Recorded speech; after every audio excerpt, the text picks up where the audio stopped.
વક્તવ્ય આપવા માટે જોરદાર તાળી પડે છે.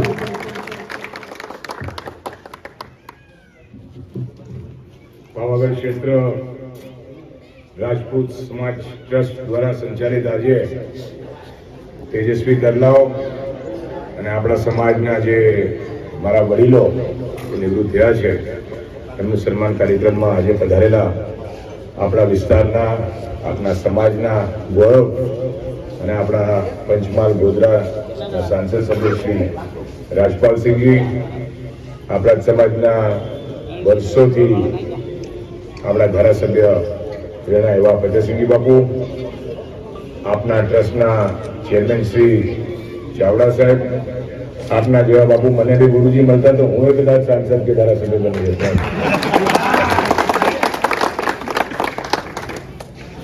આપના ટ્રસ્ટના તમામ હોદ્દેદારશ્રીઓ, ગામના સરપંચશ્રી અને મોટી સંખ્યામાં મારા યુવાન ભાઈઓ, પહેલા તો ખૂબ જ આનંદની વાત છે. ફતેહસિંહ બાપુ જોડે હું છેલ્લા 5-6 વર્ષથી જોતો આવ્યો છું કે દર વર્ષે દશેરાના દાડા હોય કે જે બી હોય, સમાજનું એક સંમેલન હોય છે. આપ લોકો બધા ભેગા થાઓ છો, પણ આવી રીતે એક ટ્રસ્ટ બનાવીને ચાવડા સાહેબ આપણે જે આ પગલો ભર્યો છે, અને આપની જોડે આપની તમામ ટીમ, અમારા કાળી ડુંગરી ગુરુજી બી છે, આપણા જ ગામના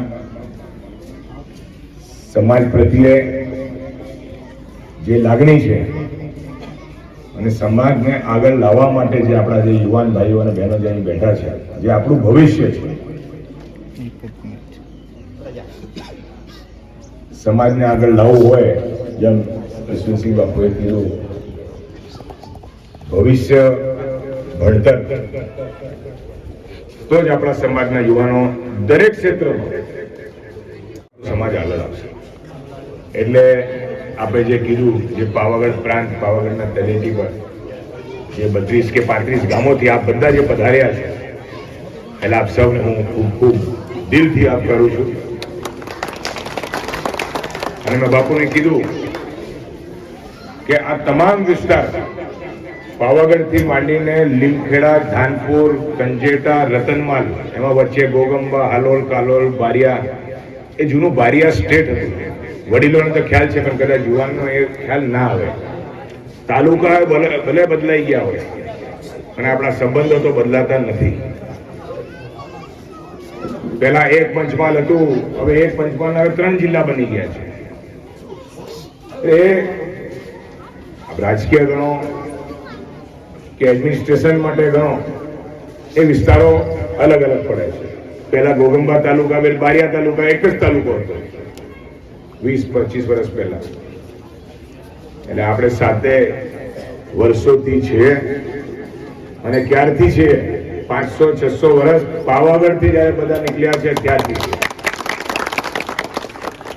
એટલે આવી રીતે આવા પ્રોગ્રામ, આવા ફંક્શન, આપણી ટ્રસ્ટને મારી પૂરી શુભેચ્છાઓ કે સમાજને એકત્રિત કરવા માટે, સમાજને આગળ લાવવા માટે, સમાજને સારી શીખામણી આપવા માટે આપ લોકો જે આ કાર્ય કરો છો, એમાં અમારું પૂરો આપને સાથ સહકાર અને ટેકો છે.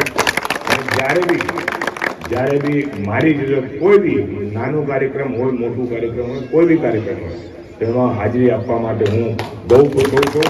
અને આપનો ખૂબ આભાર કે આજે મને ફતેહસિંહજી બાપુ, રાજપાલસિંહજી બાપુ જોડે આ કાર્યક્રમમાં મને આ આમંત્રણ આપીને એમની જોડે બી બેસવાનું મને આપે તક આપ્યું, એ બદલ ખૂબ આભાર. આટલું કહીને વિરમું છું. જય હિન્દ, જય ભારત. ખૂબ ખૂબ આભાર.